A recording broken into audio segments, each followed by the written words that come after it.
નમસ્કાર, હું ડૉક્ટર નૂતન ગોકાણી, સેવ પોરબંદર સી તરફથી. આપ સૌ જાણો જ છો કે જેતપુર પાણીની યોજના તેના અંતિમ તબક્કામાં પહોંચી ગઈ છે અને આ પાઇપલાઇનનું કામ બહુ જ જલ્દી શરૂ થઈ રહ્યું છે. જો હવે આપણે નહીં જાગીએ તો આપણે ક્યારેય નહીં જાગીએ, અને હવે આપણે નહીં જાગીએ તો પોરબંદરનું પતન માટે માત્ર ને માત્ર આપણે જવાબદાર છીએ.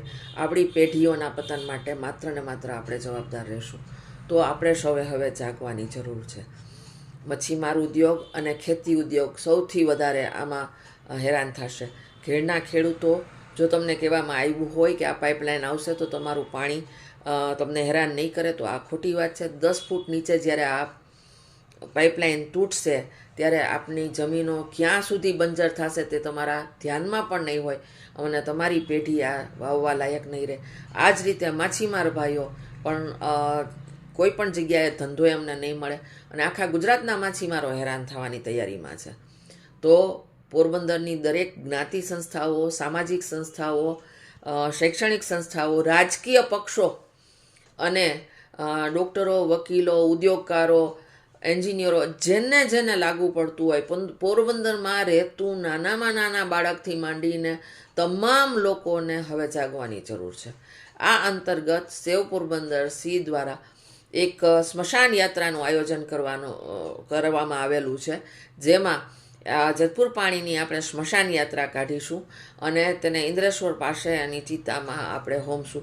તો આ કાર્યક્રમની અંદર પોરબંદરના તમામ લોકો જોડાય એવી હું આપને વિનંતી કરું છું, કારણ કે આ જોડાણ એ સરકારશ્રીને જગાડશે કે ભાઈ પોરબંદરના લોકોને આ યોજના નથી ફાવતી. તમારા ઘરમાં પણ તમને જો રોટલી ના ભાવે તો તમારા ઘરનાને કહીને તમે પાછી કાંઈ બીજી વસ્તુ બનાવડાવો છો. તો એ જ રીતે આપણે સરકારશ્રીને જણાવીએ કે તમારી આ રોટલી અમને નથી ફાવતી, તો તમે એના બદલે અમને કંઈક બીજા ઓપ્શન આપો અને અમારા દરિયામાં પાણી ના નાખો. આ જે એક કાર્યક્રમ છે તે અંતર્ગત આપણે એક સ્મશાન યાત્રા કાઢવા જઈ રહ્યા છીએ. તારીખ 15/12/2024 રવિવારે સવારે 11 વાગે નરસન ટેકરીથી આ રથ ચાલુ થશે, જેમાં પૂતળું છે તે મળદા સ્વરૂપે આપણે રાખશું અને જેતપુરના પાણી જે બોરમાંથી અને ભાદરમાંથી લીધા છે તેને આપણે દર્શનાર્થે રાખશું. અને ત્યાંથી સ્કૂટરની અંદર આપણે સૌ આપણા સ્કૂટર લઈ અને આ યાત્રા ચાલુ કરશું અને MG રોડ પાસેના ફુવારા પાસેથી થઈ અને ભાવસીજી તરફના રસ્તે હેલ્મેટ સર્કલે જશું. ત્યાંથી આપણે દદુના જીમ બાજુથી સીધા પાછળ ઇન્દ્રેશ્વર બાજુ જઈશું અને ત્યાં સૌ આ અર્થીને કાંધો આપી અને ત્યાં ચિતા ખડકેલી હશે ત્યાં આપણે એનો અંતિમ સંસ્કાર કરશું અને આપણે દરિયાદેવને એક શપથ લેશું કે અમે તને બગડવા નહીં દઈએ. પોરબંદરનો દરિયો અમારી જીવાદોરી છે.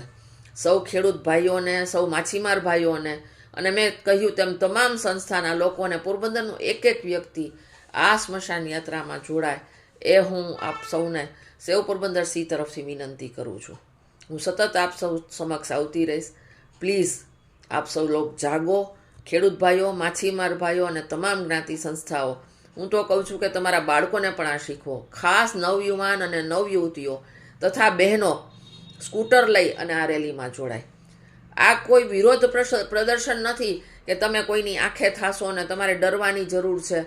આ શાંતિપૂર્ણ રીતે ગાંધી ચિંધ્યા માર્ગે ગાંધી જન્મભૂમિને પવિત્ર રાખવા માટે આપણા સૌનું એક પગલું છે અને એ આપણે સરકારશ્રીને કહીએ કે તમે આ માનો.